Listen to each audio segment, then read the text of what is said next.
Hello students, welcome to IPA coaching institute. आज हम लोग बात करने वाले हैं बिजनेस कॉरेस्पॉन्डेंस एंड रिपोर्टिंग की। इस सब्जेक्ट के बारे में डिटेल में पढ़ने से पहले एक बार हम लोग थोड़ा सा ब्रीफ सीए फाउंडेशन के कोर्स के बारे में जानकारी ले लेते हैं। जो सीए फाउंडेशन का कोर्स है उसमें 4 पेपर्स होंगे।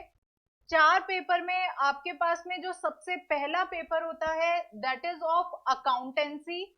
तो आपका फर्स्ट पेपर रहेगा सीए फाउंडेशन में अकाउंटेंसी का।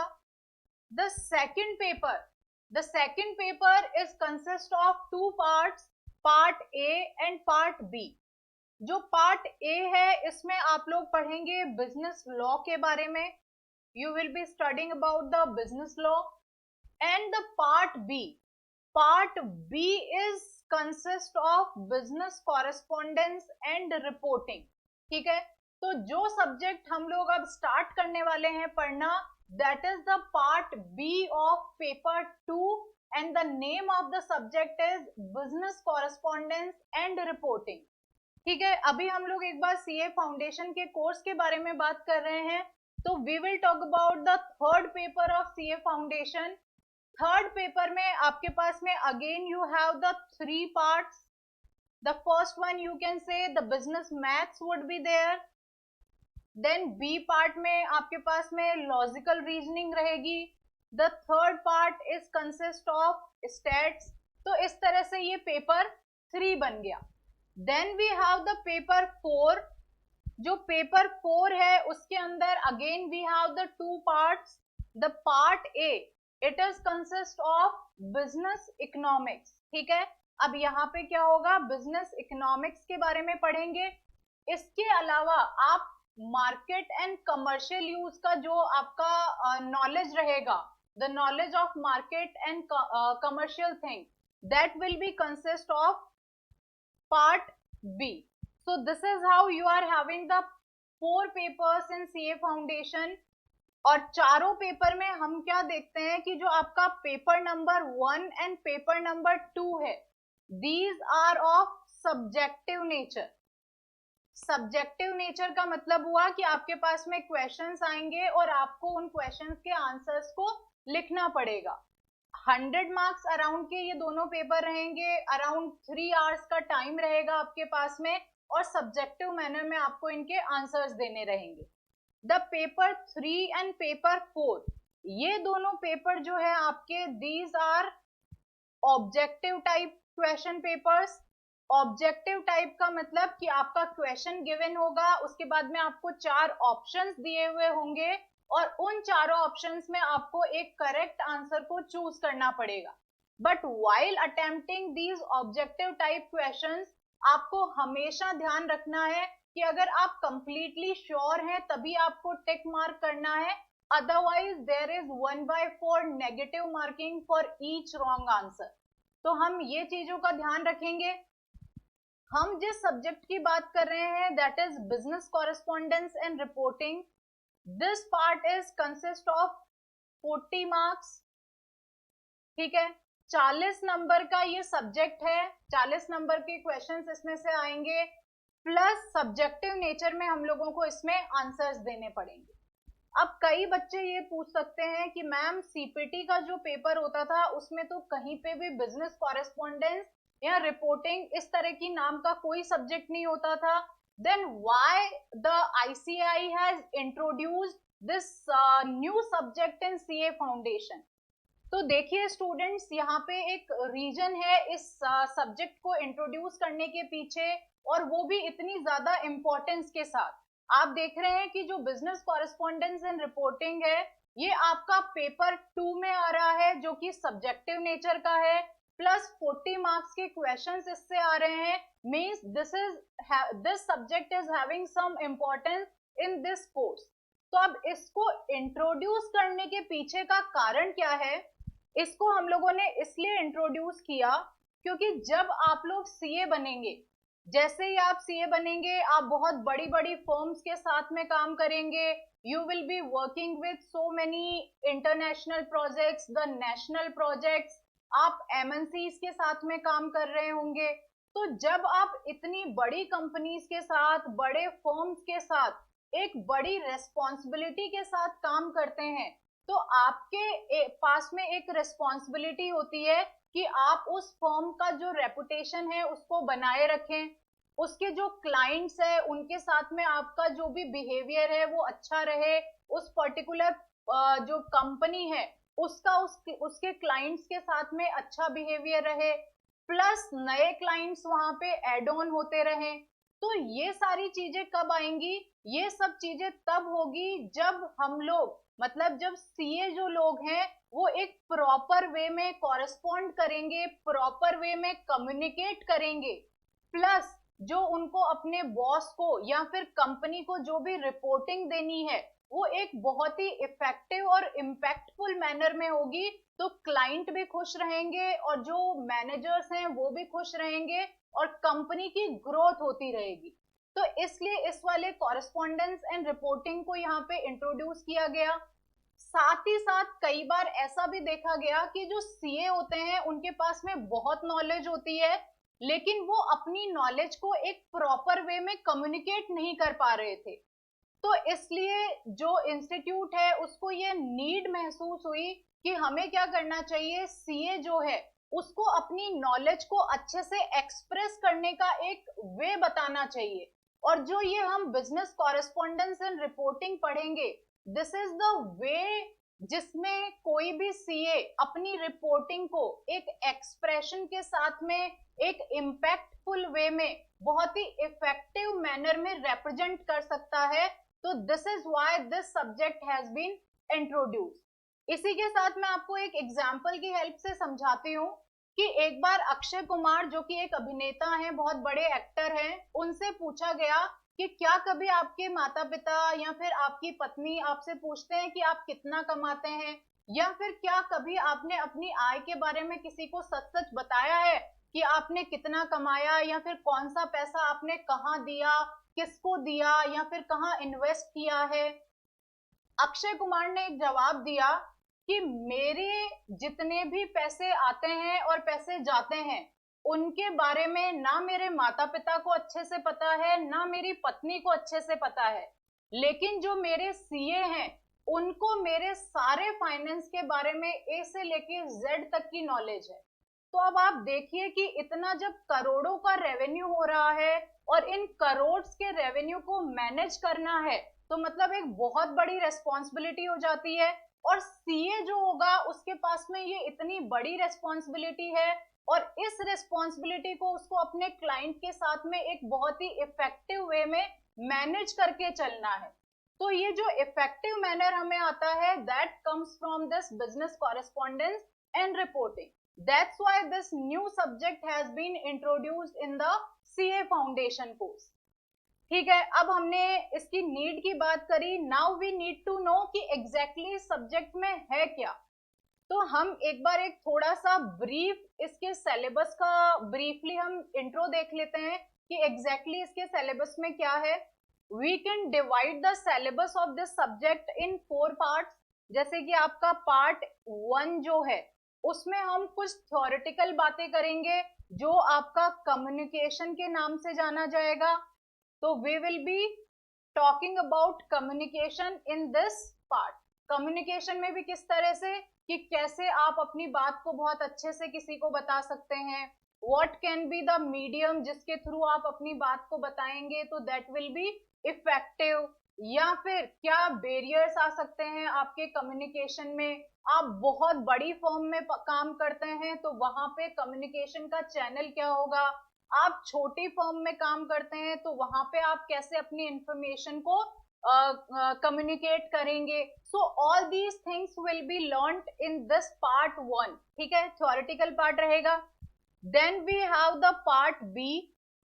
अब देखो जो सेकंड पार्ट है उसमें हम कहते हैं कि जब भी हम किसी बात को बताते हैं तो अगर हमारे पास में बहुत अच्छी वोकैब है, अगर हमारा जो इडियम्स फ्रेजेस इन सब का हम यूज करते हैं, if we use the suffixes prefixes synonyms antonyms, तो जो हमारा कम्युनिकेशन होता है वो क्या होता है, बहुत ज्यादा अच्छा हो जाता है। कहीं जो रिसीवर होता है उसको कोई मिसकंसेप्शन नहीं रहता, जो मैसेज हम देना चाहते हैं वो मैसेज डायरेक्टली वहां पे डिलीवर हो जाता है।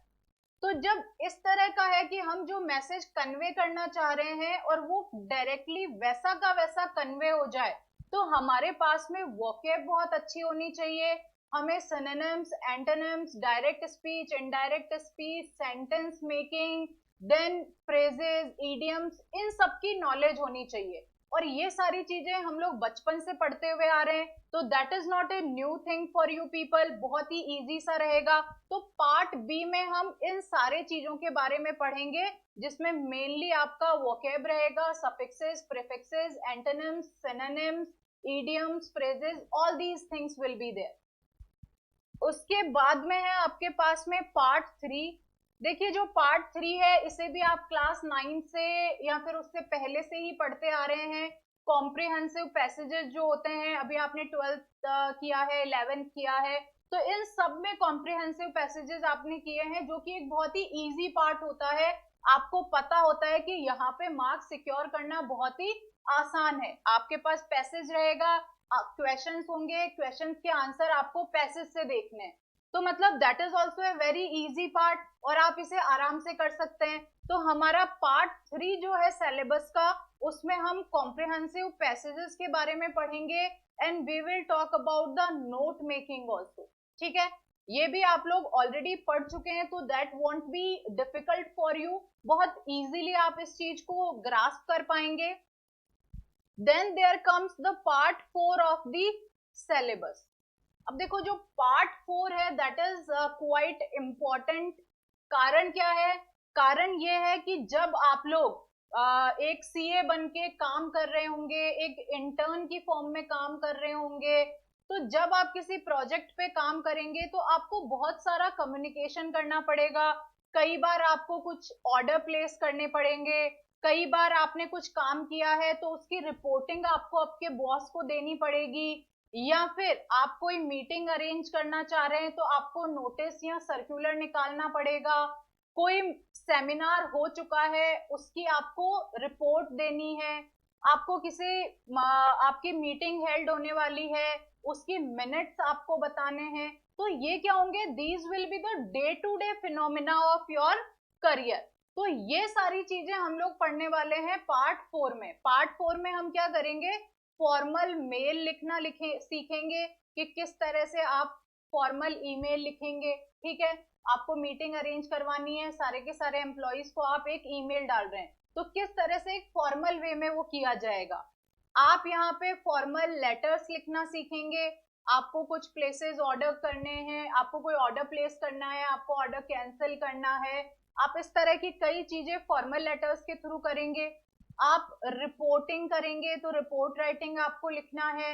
आपने मीटिंग की है तो उसकी मीटिंग की मिनट्स आप यहाँ पे मीटिंग के मिनट्स आपको लिखने रहेंगे। आर्टिकल्स के बारे में आप बात करेंगे। So this is how the part 4 will be consist of your day to day phenomena, जो आप हर रोज करेंगे। ठीक है, तो अभी जब आपने सिलेबस देखा तो व्हाट यू हैव ऑब्जर्व, आपने यहाँ पे ये देखा कि ये सारी चीजें आपको एक सीए बनने से पहले भी और एक चार्टर्ड अकाउंटेंट बनने के बाद भी डे टू डे लाइफ में बहुत ज्यादा काम आएगी।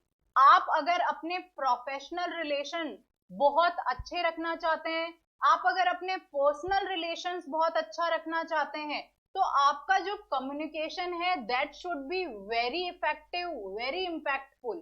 तो यहाँ हम वही सारी चीजें सीखेंगे and it will surely help you to grow as a person. Alright, तो ये हो गया हमारा सब्जेक्ट के सिलेबस के बारे में। Now let's start with the part 1 और यू कैन से the chapter 1 of this syllabus. Chapter 1 का आपका नाम है यहाँ पे कम्युनिकेशन। देखिए ये जो कम्युनिकेशन वर्ड है इसका मतलब होता है टू शेयर। ठीक है, अभी जैसे मैं आपके साथ में इंफॉर्मेशन शेयर करी मैंने कि आपके सीए फाउंडेशन में ये आपका कोर्स पेपर्स रहेंगे, क्या वेटेज रहेगा, कैसे नेगेटिव मार्किंग होगी, what will be the syllabus, ये सारी इंफॉर्मेशन मैंने शेयर करी। हो सकता है आपकी कुछ क्वेरीज हो तो आप मुझे कमेंट बॉक्स में लिख के बोलें कि मैम आप हमें ये बता दीजिए, या फिर आप मुझे फोन करके कुछ पूछ सकते हैं। तो जब हम लोग इस तरह से अपनी इंफॉर्मेशन को एक्सचेंज कर रहे हैं या फिर आप कुछ आइडियाज मेरे साथ में शेयर कर रहे हैं, तो दिस इज कम्युनिकेशन। तो कम्युनिकेशन बहुत ही सिंपली आप इसको डिफाइन कर सकते हैं। You can simply say that it is the exchange of, ये क्या हो रहा है यहाँ पे, it is the exchange of information. आप यहाँ पे इंफॉर्मेशन का एक्सचेंज कर रहे हैं। You can exchange the ideas also, ideas का एक्सचेंज हो सकता है। जरूरी नहीं है कि आप हमेशा आइडिया इंफॉर्मेशन इसी तरह की बात करें, आप कोई अपना थॉट बता सकते हैं, यहाँ पे आप अपनी फीलिंग्स को भी शेयर कर सकते हैं। You can even share your emotions also. तो जब भी आप यहाँ पे इन सारी चीजों का एक्सचेंज करते हैं, शेयरिंग करते हैं, तो उस प्रोसेस को हम क्या बोल देते हैं, वी कॉल इट कम्युनिकेशन। तो simply you will define it, the exchange of information, ideas, thought, feelings, emotions is known as communication. आप नॉर्मली दोस्तों के साथ बात करते हैं, दैट इज अ कम्युनिकेशन। आप अपने टीचर्स से बात कर रहे हैं, दैट इज अ कम्युनिकेशन।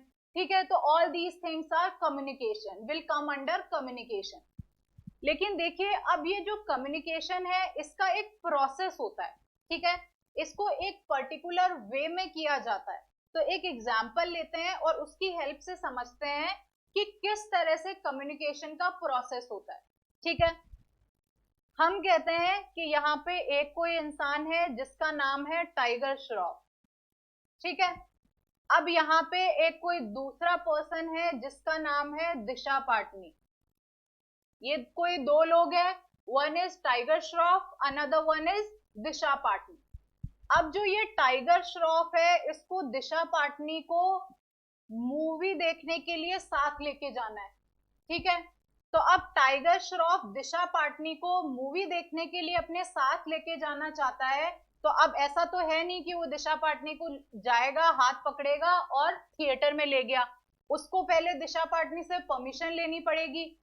अब परमिशन लेने के लिए टाइगर श्रॉफ क्या करेगा, टाइगर श्रॉफ ऐसा हो सकता है कि डायरेक्टली इसके घर जाए और दिशा पाटनी से फेस टू फेस पूछ ले कि क्या तुम मेरे साथ मूवी देखने चलोगी। ठीक है, या फिर ये इसको फोन कर सकता है, टेलीफोन करके ये इसको पूछ सकता है। देन इसके पास में और एक हेल्प हो सकती है किसकी, व्हाट्सएप मैसेंजर की। ये व्हाट्सएप पे मैसेज कर सकता है और दिशा पाटनी से पूछ सकता है कि क्या तुम मेरे साथ मूवी देखने चलोगी। अब टाइगर श्रॉफ ने कहा कि मैं ठीक है, घर भी नहीं जाऊंगा, मैं फोन भी नहीं करूंगा, मैं ऐसा करता हूँ, मैं व्हाट्सएप पे मैसेज कर देता हूँ और एक बार पूछ लेता हूँ।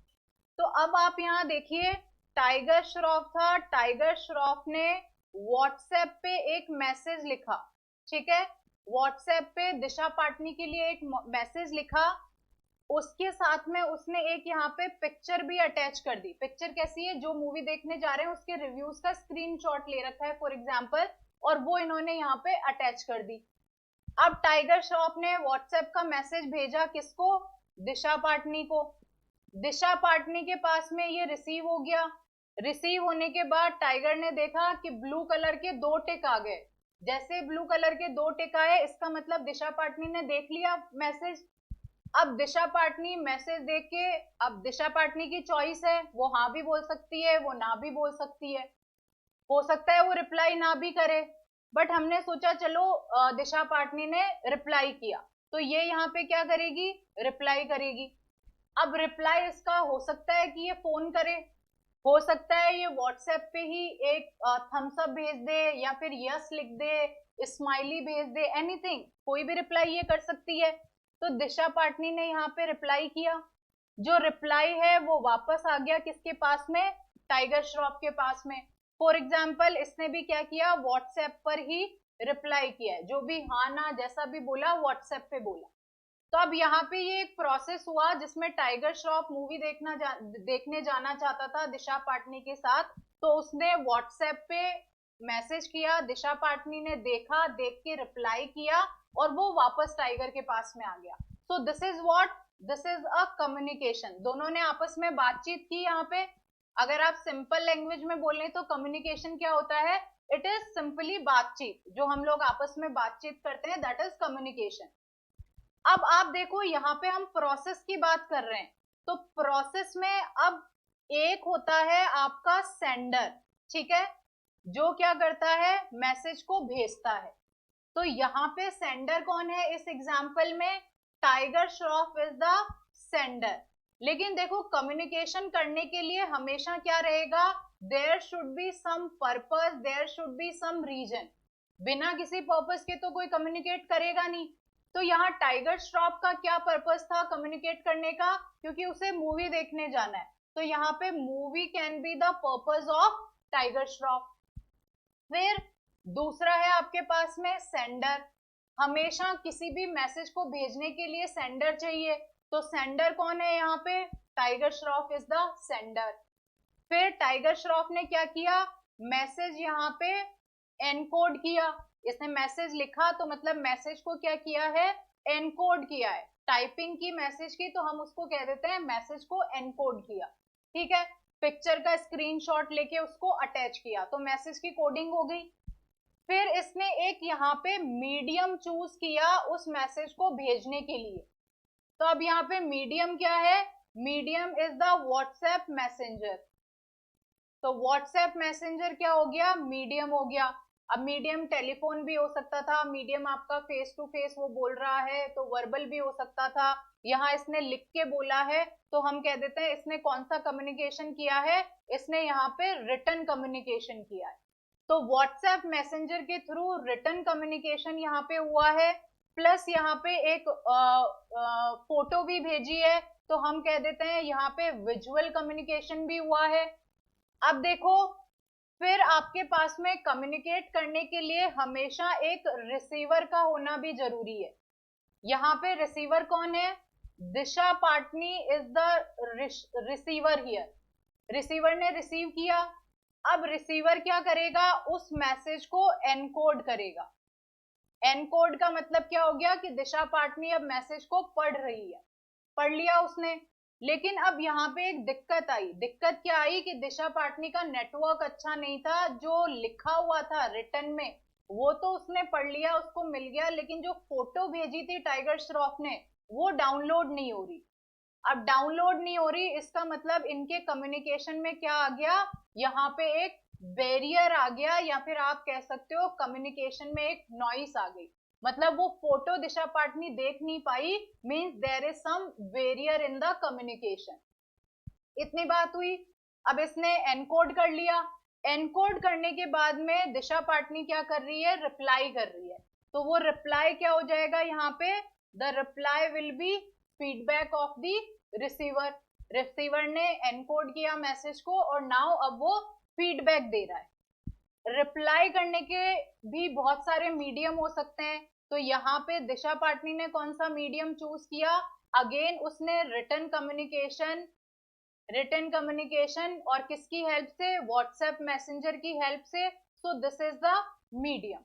तो आपने यहाँ पे क्या देखा है, what you have seen in this example, कि आपके पास में कोई भी कम्युनिकेशन करने के लिए एक पर्पस होना चाहिए, then there should be some sender, there should be some channel to transmit the message, then there should be a receiver to receive the message and encode it, then there should be some feedback, if some barrier or some noise is there then you should mention it. So this is the process of communication। एक diagram से या फिर एक flow chart में हम इसको दिखा देते हैं। you have the sender, sender क्या कर रहा है, यहाँ पे मैसेज का एनकोड कर रहा है, एनकोड करके एक चैनल के थ्रू किसको भेज रहा है, रिसीवर को भेजा। रिसीवर ने यहाँ पे क्या किया, एनकोडिंग करी, एनकोडिंग करने के बाद में फीडबैक देगा और फीडबैक से वापस किसी चैनल के थ्रू ये किसके पास चला जाएगा, ये वापस सेंडर के पास चला जाएगा। एंड बीच में यहाँ पे कहीं पे भी कोई नॉइस और बैरियर अगर आता है तो आप क्या कर सकते हो, उसको मेंशन कर सकते हो। And this is what, this is the process of communication. I hope process of communication आप लोगों को क्लियर है, ठीक है। तो कम्युनिकेशन की डेफिनेशन हम लोगों ने की आज, उसके बाद में हमने प्रोसेस ऑफ कम्युनिकेशन पढ़ा, अब देखो, जब प्रोसेस ऑफ कम्युनिकेशन पढ़ रहे थे तब हमने कहा कि टाइगर श्रॉफ के पास में काफी सारे मीडियम थे। वो फेस टू फेस भी बोल सकता था, वो टेलीफोन के थ्रू भी बोल सकता था, वो मैसेज एसएमएस नॉर्मल करके, वो व्हाट्सएप के थ्रू, मतलब ही had so many channels to convey his message. ठीक है, तो अब हम देखते हैं कि यहाँ पे बहुत सारे आपके कम्युनिकेशन के टाइप होते हैं। तो let's talk about the types of communication. Types of communication. जब हम कम्युनिकेशन के टाइप्स की बात करते हैं तो आपके पास में आता है बेस्ड ऑन द चैनल और मीडियम, कि हम किसी भी चैनल के बेसिस पे कितने टाइप का कम्युनिकेशन कर सकते हैं। तो we have mainly 3 types of communication based on the medium और चैनल। ये कौन कौन से हैं? First one we have the verbal, second one you have the non verbal, and the third one you have the visual communication. याद कैसे रखोगे तीनों को? तीनों वी से स्टार्ट हो रहे हैं। V for verbal, again here verbal, non verbal, then V for visual. तो तीनों आपको यहाँ लर्न हो जाएंगे, verbal, non verbal and visual. Now what does that mean? मतलब क्या है इनका? मतलब देखिए, जब आप वर्बल की बात करते हो तो वर्बल का मतलब होता है जहां पे वर्ड्स आपके आते हैं। अगर यहाँ पे वर्ड्स इंक्लूड हो रहे हैं तो कम्युनिकेशन कैसा होगा? वो वर्बल होगा। जैसे कि अभी मैं आपसे बात कर रही हूँ तो I am using the words बोल के, ठीक है। इसी के साथ I am writing some words, लिख कुछ आपको बता रही हूँ, तो वर्ड्स आर इन्वॉल्व। जब बोल रही हूँ तब भी वर्ड्स इन्वॉल्व हो रहे हैं, जब मैं लिख रही हूँ तब भी वर्ड्स इन्वॉल्व हो रहे हैं। तो since there is involvement of words, so we are calling this conversation a verbal communication। तो ये कैसा कम्युनिकेशन हुआ? वर्बल कम्युनिकेशन हुआ, क्योंकि यहाँ पे वर्ड्स का इन्वॉल्वमेंट है। अब मैंने एक तो बोल के आपको बताया है, वर्ड्स का यूज किया है, तो that will be your oral communication. दूसरा मैं यहाँ पे लिख रही हूँ वर्ड्स को, तो जब लिखूंगी तो that will be what? That will be the written communication. तो जब हम वर्बल कम्युनिकेशन की बात करेंगे, मतलब जहां पे वर्ड्स इन्वॉल्व हो रहे हैं, तो हम इसको फर्दर 2 पार्ट्स में डिवाइड कर देते हैं। One is oral communication, another one is written communication. अब देखो, जब हम ओरल कम्युनिकेशन की बात करते हैं तो मतलब वर्ड्स इन्वॉल्व हो रहे हैं, पहली बात तो, ठीक है। दूसरा यहाँ पे क्या हो रहा है? बोले जा रहे हैं। बोल रहे हैं तो मतलब अभी आप मुझे देख रहे हैं, मैं आपसे बात कर रही हूं, तो that is a verbal communication, that is oral communication. उसके बाद हम अगर टेलीफोन पे बात कर रहे हैं तो that is also oral communication. अगर हम कोई वेबिनार कर रहे हैं, वीडियो कॉन्फ्रेंसिंग कर रहे हैं, स्काइप पे बात कर रहे हैं, that then also that is oral communication. तो ये सारे आपके एग्जाम्पल्स हो जाएंगे ओरल कम्युनिकेशन के। कौन कौन से? फेस टू फेस हो गया, टेलीफोनिक, टेलीफोन पे बात करना, वीडियो कॉन्फ्रेंसिंग एक्सेट्रा। हम इसी के साथ ये भी बोलते हैं कि जो हमारा ओरल कम्युनिकेशन होता है वो कैसा रहता है? बहुत ही सिंपल होता है, बहुत फास्ट होता है, और जो रिसीवर होता है उसको कोई दिक्कत नहीं आती है हमारे मैसेज को समझने में, मतलब इजी टू अंडरस्टैंड रहेगा। तो oral communication will always be easy to understand, simple, fast, all these things will be there. Then there comes this written communication. अब देखो, रिटन कम्युनिकेशन थोड़ा सा इंपॉर्टेंट हो जाता है। कारण क्या है इसके इंपॉर्टेंट होने का? फॉर एग्जाम्पल, आपने किसी से घर खरीदा, आपने उसको बोला कि मैं तुम्हारा घर खरीद रहा हूँ, जो आपको सेलर था उसने कहा ठीक है, आप मुझे इतना इतना पैसा दे दो और ये घर आपका हुआ। आपने जितने पैसे सेलर ने बोले थे आपने उतने पैसे दिए, और दूसरे दिन आप जाके घर में शिफ्ट होने के लिए अपना सामान लेके गए। जैसे ही आप घर में सामान को शिफ्ट करने लगे तो जो सेलर था उसने कहा कि भाई तुम यहाँ क्या कर रहे हो? उसने कहा मैंने कल ही आपसे घर खरीदा है, मैं घर में रहने आया हूँ। वो कहेगा कि तुम मुझे प्रूफ बताओ, क्या प्रूफ है तुम्हारे पास कि तुमने ये घर खरीदा है। आपके पास में कोई प्रूफ नहीं है, क्योंकि आपका जो कम्युनिकेशन था दैट वाज ओरल कम्युनिकेशन। तो आप बिना प्रूफ के आप उस घर में नहीं रह सकते, जबकि आपने पैसे दिए हैं, अगले वाले ने बात भी कही है।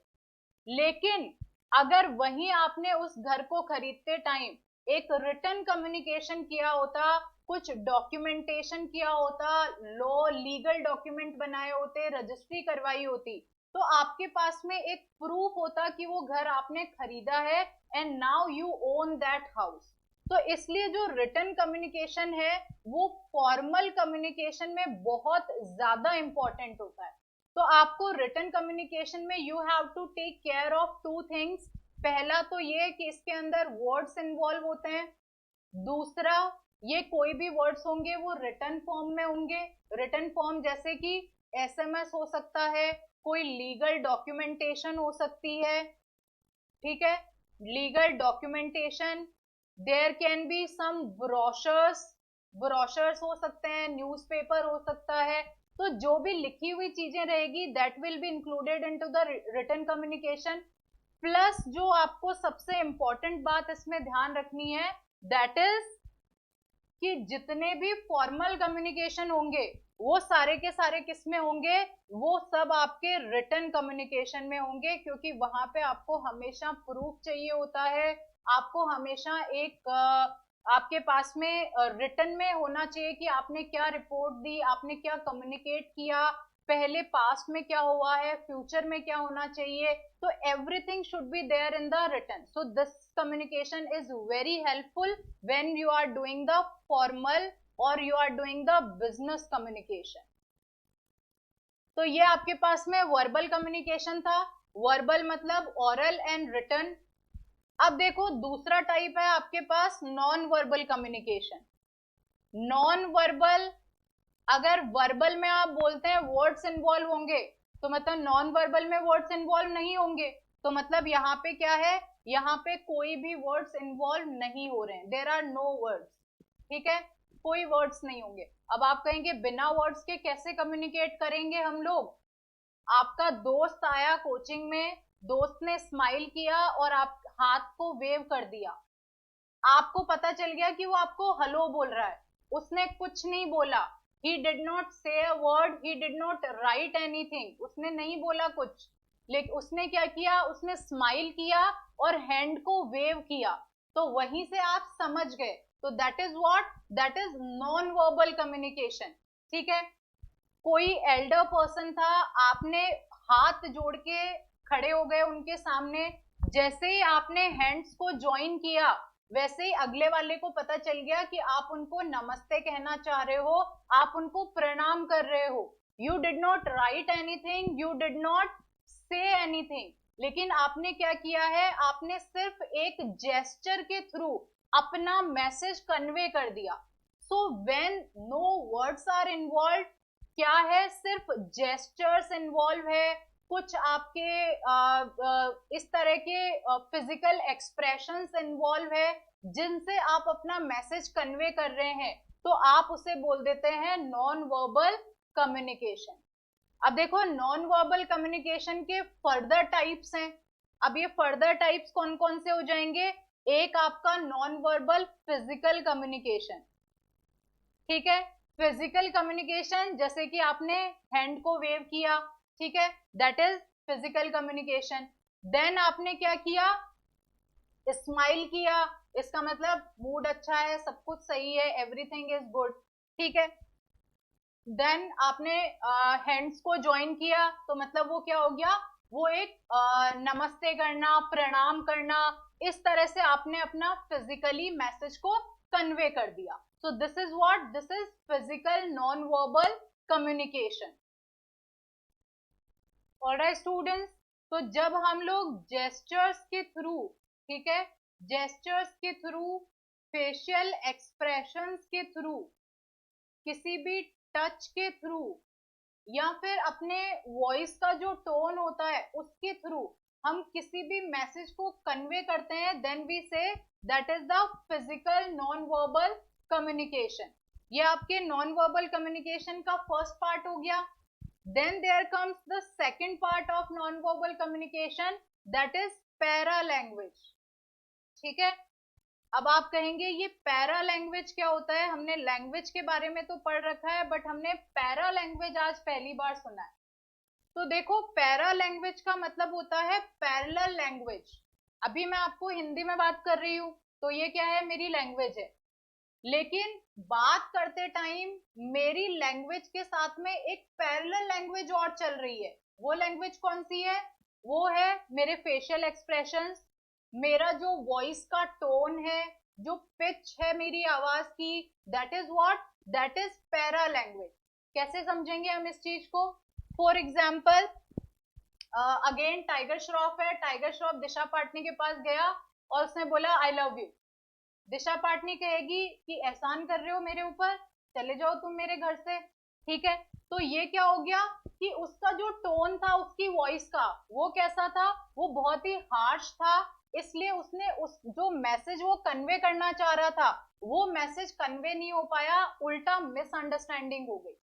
वहीं पे अगर टाइगर श्रॉफ जाके बहुत ही पोलाइटली दिशा पाटनी से बहुत ही इमोशंस के साथ में अपना मैसेज कन्वे करता है, तो दिशा पाटनी एक्सेप्ट करेगी उस चीज को या डिनाई भी कर सकती है, that is up to her. But हो क्या रहा है यहाँ पे? उसके मैसेज के साथ में एक पैरा लैंग्वेज चल रही है, और वो पैरा लैंग्वेज कौन सी है? उसकी जो टोन का वॉइस का जो टोन है, जो पिच है, that is the para language. एक और एग्जांपल से हम इस चीज को समझ सकते हैं। फॉर एग्जांपल, मैंने आपसे आपकी होमवर्क की कॉपी मांगी एंड आई वाज लाइक कि show me your copy, what blunders you have done. You will be like कि मतलब ये कौन सा तरीका है? मतलब हमने तो सारा काम कर रखा है, अच्छे से काम किया हुआ है, आप हमारे साथ इस तरह से क्यों बिहेव कर रहे हैं? वहीं पे अगर मैं इसी बात को इस तरह से बोलती हूँ कि आप एक बार मुझे अपनी कॉपी दिखा दीजिए, ताकि मैं आपको बता सकूं कि क्या और इम्प्रूवमेंट्स हम यहाँ पे कर सकते हैं। तो there is difference between the tone of the voice. तो मतलब कि हमारा मैसेज तो सेम है, जो कंटेंट है दैट इज सेम, लेकिन टोन की वजह से कम्युनिकेट होने में जो चीजें जा रही है, जो रिसीवर रिसीव कर रहा है, दैट इज डिफरेंट। तो सेंडर जो दे रहा है, उसका रिसीवर का रिसीव करना एक इफेक्टिव वे में, पॉजिटिव वे में, वो बहुत ज्यादा जरूरी होता है फॉर एन इम्पैक्टफुल कम्युनिकेशन। तो हमेशा हमें लैंग्वेज के साथ में पैरा लैंग्वेज का भी ध्यान रखना होता है। और वो पैरा लैंग्वेज क्या होती है? That can be the tone of your voice, the pitch, your facial expression, ये सारी चीजें पैरा लैंग्वेज रहेगी। अगर कोई बहुत हंसते हंसते आपसे बात कर रहा है, तो आपको लगेगा हाँ इनका मूड अच्छा है, हम आराम से बात कर सकते हैं। कोई बहुत ही सीरियस वे में आपसे बात कर रहा है, यू विल बी लाइक कि आज रहने देते हैं, कोई और दिन इनसे बात करेंगे। तो एक लैंग्वेज के साथ में क्या चल रहा है? दूसरा पैरा लैंग्वेज भी चल रहा है, तो that is paralanguage. Now there comes the third part, that is aesthetic non verbal communication. अब देखो, एस्थेटिक का मतलब होता है लव फॉर द आर्ट। ठीक है, लव फॉर द आर्ट का मतलब कि आप लोगों ने कई बार देखा होगा, जैसे डांस इंडिया डांस या फिर इंडिया हैज गॉट टैलेंट, ये कुछ इस तरह के सीरियल आते हैं जिनमें बच्चे डांस करते हैं और डांस के साथ में बहुत सारी चीजें बता जाते हैं। मतलब they don't utter a single word, और बिना कुछ बोले वो डांस में ही सब कुछ बता देते हैं। जैसे बहुत बार आपने देखा होगा, बच्चे अपनी मम्मी के लिए कोई डांस करते हैं, फिर एट द एंड क्या होता है? सारे जजेस रोने लग जाते हैं, मम्मियां रोने लग जाती हैं, बच्चे रोने लग जाते हैं, क्योंकि डांस में उन्होंने क्या किया? एक बहुत ही इमोशनल मैसेज को कन्वे कर दिया, और वो मैसेज इतना ज्यादा इमोशनल, इतना फीलिंग से भरा हुआ था कि एवरीवन स्टार्टेड वीपिंग। ठीक है, तो वो क्या हो गया आपका? That is the aesthetic communication, जिसमें हम क्या करते हैं? किसी आर्ट की फॉर्म में अपने मैसेज को कन्वे करते हैं। अब ये आर्टिस्टिक फॉर्म्स कौन कौन सी हो सकती है? It can be a dance move, dance करके हम अपनी फीलिंग्स को, अपने थॉट्स को, इन सबको बता सकते हैं। It can be a painting. ठीक है, पेंटिंग भी हो सकती है। आपको वेलकम मूवी के मजनू भाई की पेंटिंग पे बिल्कुल नहीं जाना है। आपको पेंटिंग बहुत बहुत बार क्या होता है, पेंटिंग्स होती है जिनमें बहुत हिडन मीनिंग्स छुपे हुए होते हैं, तो बहुत सारे लोग ऐसे होते हैं जो अपनी बात को कम्युनिकेट करने के लिए पेंटिंग्स बनाते हैं, ड्राइंग्स बनाते हैं, दे डांस, दे डू सम, जैसे कठपुतली डांस आप लोगों ने देखा होगा। बहुत सारे जो आपके एनजीओज होते हैं या फिर कुछ सोशल मैसेज देना होता है, तो वो क्या करते हैं, कठपुतली डांस के थ्रू सोशल मैसेज देते हैं। तो वहां पे भी कोई वर्ड्स नहीं होते हैं, ना रिटन फॉर्म में ना ओरल फॉर्म में, सिर्फ एक डांस होता है, कुछ म्यूजिक होता है जिसके थ्रू मैसेज कन्वे हो जाता है। So when we are using dance form, the music form, the painting, the art, drawing to communicate our message, to convey our message, then we say that is a aesthetic communication. ठीक है, non verbal है और aesthetic communication. Aesthetic communication के बाद में हम बोलते हैं द अपीयरेंस। अब अपीयरेंस कैसे कम्युनिकेट करेगा चीजों को? एक बच्चा क्लास में आया, बिल्कुल अच्छे से पैंट पहनी है, शर्ट पहना है, बेल्ट वेल्ट लगा रखा है, टाई अच्छे से बांध रखी है, अच्छे से सुंदर तरीके से हेयर फॉर्म किए हुए हैं, एकदम नीट एंड क्लीन है, ठीक है।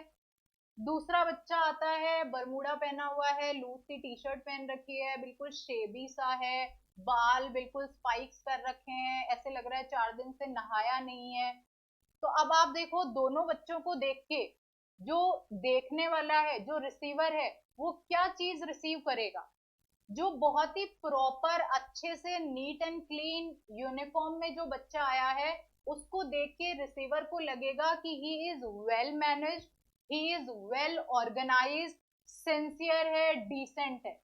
वहीं पे जो दूसरा शेबी सा बच्चा आया है बरमूडा पहन के, उसको देख के रिसीवर यह मैसेज लेगा कि ये बच्चा बिल्कुल भी डिसिप्लिन में नहीं है, ये बहुत ही शेबी है, इसको डिसेंसी तो इसको पता ही नहीं है, बिल्कुल ऑर्डर में नहीं है ये बच्चा। तो ऐसे क्या हो गया, सिर्फ अपीयरेंस को देख के हम लोगों ने क्या किया है, किसी मैसेज को वहां पे रिसीव कर लिया। तो appearance also plays a major role in communication. और इसीलिए क्या होता है, जितनी भी बड़े बिजनेस फर्म्स होती हैं, जो बड़े बड़े ऑफिस होते हैं, उनमें एक पर्टिकुलर यूनिफॉर्म होता है, वहां पे आपको प्रॉपर तरीके से टाई पहन के, प्रॉपर ट्राउजर्स एंड शर्ट पहन के जाना होता है, because appearance also plays an important role in the communication. किसी को भी देख के भी हम बहुत सारी धारणाएं बनाते हैं। तो this is also a part of non verbal communication. इंसान को सिर्फ देख के हम उसके बारे में अपनी थिंकिंग क्रिएट कर रहे हैं। इसके बाद आता है आपके पास में one another type, that is the symbolic form. Symbols होते हैं, जैसे कोई रिलीजियस सिंबल हो गया, या फिर आप कह सकते हो कि कोई स्कूल का सिंबल हो गया, कोई हॉस्पिटल का सिंबल हो गया, तो दे ऑल्सो कम्युनिकेट समथिंग। आप कहीं पे जाएंगे, प्लस का साइन लिखा हुआ दिखेगा आपको, तो आपको पता है वहां पे हॉस्पिटल प्रेजेंट है, ठीक है। आप रास्ते पे जा रहे हैं, ग्रीन सिग्नल आ गया, तो आपको पता है गाड़ी आगे लेके जानी है, रेड सिग्नल आएगा, आपको तुरंत रुक जाना है। तो देयर आर सम सिंबल्स जो आपको कम्युनिकेट करते हैं चीजों को, वहां पे कोई भी वर्ड्स यूज नहीं होते। So this was about the non verbal communication, ठीक है। तो हमने अभी क्या पढ़ा है, we have studied about the types of communication, और किसके बेस पे, चैनल या मीडियम के बेसिस पे। एक आपका वर्बल, दूसरा नॉन वर्बल। वर्बल में हमेशा ध्यान रखना है words will be involve, non verbal में words will not be involve, ठीक है, ये वर्ड लेस होगा। वर्बल में ओरल एंड रिटन, ये दो फर्दर टाइप्स होंगे। जो नॉन वर्बल है उसमें आपका पैरा लैंग्वेज होगा, एस्थेटिक होगा, सिंबलिक होगा, अपीयरेंस होगा एंड फिजिकल नॉन वर्बल होगा। So these will be the sub types of these types of communication. अब आपके पास में तीसरा यहाँ पे बचता है विजुअल कम्युनिकेशन। देखिए, this is also a very important part of communication. कारण ये कि कई चीजें ऐसी होती है जो हम देखने से बहुत अच्छे से समझ पाते हैं, instead of listening to them और रीडिंग टू देम, ठीक है। आपने किसी लाइन को पढ़ा, ठीक है, या फिर उसी लाइन को आपने सुना, वहीं पे अगर उसी चीज को आप विजुअलाइज करते हैं तो हम उसे बहुत अच्छे से ध्यान रख पाते हैं। आपने एक पूरी स्टोरी बुक पढ़ ली, ठीक है, वहीं पे आपने एक मूवी देखी, तो मूवी की स्टोरी आपको बहुत ज्यादा अच्छे से याद रहेगी, बहुत लंबे टाइम तक याद रहेगी, क्योंकि that is there in your visual memory. तो visual communication is also important. अब विजुअल कम्युनिकेशन में क्या क्या हो सकता है? देयर कैन बी ग्राफ्स, ठीक है, there can be pie charts, there can be pie charts, there can be images, ठीक है, कुछ इमेज हो गई, कुछ आपके ग्राफ्स हो गए, कोई पाई चार्ट हो गए, they will all come under the visual communication. आपने देखा और कम्युनिकेट, आप रास्ते पे जा रहे थे, रेड सिग्नल आया, तुरंत आपको पता चल गया कि you now you have to stop your car. तो that is what, that is a communication. आपने देख के विजुअलाइज करके you have got the message. वहीं पे आप जा रहे हैं, कहीं पे काफी बच्चों की फोटो आ रही है, एक जो भी बोर्ड लगा हुआ है, आपको पता है ये स्कूल का एरिया है, आपने तुरंत अपनी गाड़ी की स्पीड कर ली 20 किलोमीटर पर आवर पे, because that particular poster of kids have give conveyed you the message that this is a particular school area and you have to slow down your car. So this is how by visualizing the things we can get the message. So this was about the communication, the process of communication and the types of communication. ये तीन चीजें आपको ध्यान रखनी है। एक quick revision कर लेते हैं। क्विक रिवीजन में सबसे पहले definition of communication, it is the exchange of information, idea, thought, feeling, emotion with the help of a channel, ठीक है, so that is communication. Then there should be process of communication. Process of communication में first of all there should be purpose for the communication, क्या purpose है? Then there should be one sender. Sender encode करेगा message को, message encode करने के बाद में there should be some channel to convey this message. Channel के बाद में there will be receiver, receiver will decode the message, decode करने के बाद में it will give the feedback, feedback वापस किसके पास आएगा? सेंडर के पास में, बीच में there can be some noise also, ठीक है। तो this is what, this is the process of communication. Then there comes types of communication. Types में आपके पास में on the basis of medium और चैनल, इस पे आज हमने डिस्कस किया है। तो पहला verbal communication, second we have the non verbal communication and third one is visual communication. We तीनों याद रहेंगे आपको। वर्बल मतलब वर्ड्स आर इन्वॉल्व, और जब भी फॉर्मल कम्युनिकेशन होगा तो जो वर्ड्स जहां इन्वॉल्व है वही ऑथेंटिक माना जाएगा, बिकॉज बिजनेस में हमें प्रूफ चाहिए होते हैं and that proof can be the words. तो वर्ड्स रहेंगे यहाँ पे। वर्ड्स में भी आपका एक रिटन कम्युनिकेशन हो सकता है, there can be the oral communication. Business point of view से आप कौन से कम्युनिकेशन को महत्व देंगे, इंपॉर्टेंस देंगे? The written communication. Written communication will be the important for the official communication for the business correspondence. All right, verbal हो गया, वर्बल में रिटन एंड ओरल कम्युनिकेशन हो गया। Then non verbal, non verbal में no words will be involve. क्या होगा यहाँ पे physical non verbal. Physical non verbal का मतलब आपके फेशियल एक्सप्रेशंस रहेंगे, आप हंस रहे हैं, गुड मूड को शो कर रहा है, आप रो रहे हैं, आपकी सैडनेस को दिखा रहा है, यू आर एंग्री, आपके डिसअपॉइंटमेंट को दिखा रहा है, आप अपने हैंड्स को ज्वाइन कर रहे हैं, वो आपका नमस्ते कहना दिखा रहा है, आप हैंड को वेव कर रहे हैं, वो आपका हेलो कहना दिखा रहा है। So these are some physical non verbal communication type, जो जेस्चर वगैरह, touch, facial expression, all these things will be there. Body language plays a part here. जैसा कि आप लोगों ने कई बार, कोई साइकोलॉजी के बच्चे होते हैं वो बोलते होंगे कि अगर किसी ने हैंड्स को इस तरह से ज्वाइन किया हुआ है, क्रॉस हैंड्स है उसके, तो मतलब कि वो इंसान डिफेंसिव मैनर में। अगर कोई फॉरवर्ड तरीके से आगे की तरफ लीन हो रहा है, it means he is interested in you. तो मतलब हम क्या करते हैं, बॉडी लैंग्वेज से भी कई बार चीजों को कम्युनिकेट करते हैं। कोई आपसे बिल्कुल आगे चल के बिल्कुल फॉरवर्ड मूव में बात कर रहा है, मतलब the person is interested in talking to you. अगर कोई बिल्कुल पीछे हाथ करके या हैंड्स को इस तरह से क्रॉस करके खड़ा है, मतलब he is in defensive manner. तो body language also plays very important role in the communication. हो सकता है कि कई बार आप किसी बड़े फर्म के साथ में बात कर रहे हैं, अगला वाला हाँ बोल रहा है, लेकिन उसकी बॉडी लैंग्वेज आपको ऐसा लग रहा है कि वो डिनाई कर रही है, तो वहां पे मिसकंसेप्शन हो सकता है, जो मैसेज कन्वे हो रहा है वो सही तरीके से नहीं हो पाएगा. तो जो आप बोल रहे हैं उसी के हिसाब से आपका बॉडी लैंग्वेज भी होना चाहिए. Alright, so that is about the physical non-verbal communication. Then para language. Para language का मतलब आपकी वॉइस का टोन, पिच ये बहुत अच्छे होने चाहिए, आपके फेशियल एक्सप्रेशंस अच्छे होने चाहिए, आपका बॉडी लैंग्वेज अच्छा होना चाहिए, जो बात कह रहे हैं उसके हिसाब से आपकी बॉडी एक्ट करनी चाहिए, उसके ऑपोजिट एक्ट नहीं करना चाहिए. ऑलराइट, पैरा लैंग्वेज के बाद में एस्थेटिक. एस्थेटिक का मतलब हुआ कि हम आर्ट की फॉर्म में अपना मैसेज कन्वे कर रहे हैं, डांस की फॉर्म में, म्यूजिक से. आप अपने दोस्त को गाना डेडिकेट करते हैं, तेरे जैसा यार कहाँ, तो मतलब आपने अपनी फीलिंग्स को, आपने अपने इमोशंस को अपने दोस्त को बताया, लेकिन बोल के नहीं बताया, लिख के नहीं बताया, आपने क्या किया, एक सॉन्ग उनको डेडिकेट कर दिया. So this is how you express your feelings. ठीक है. Then we have the appearance.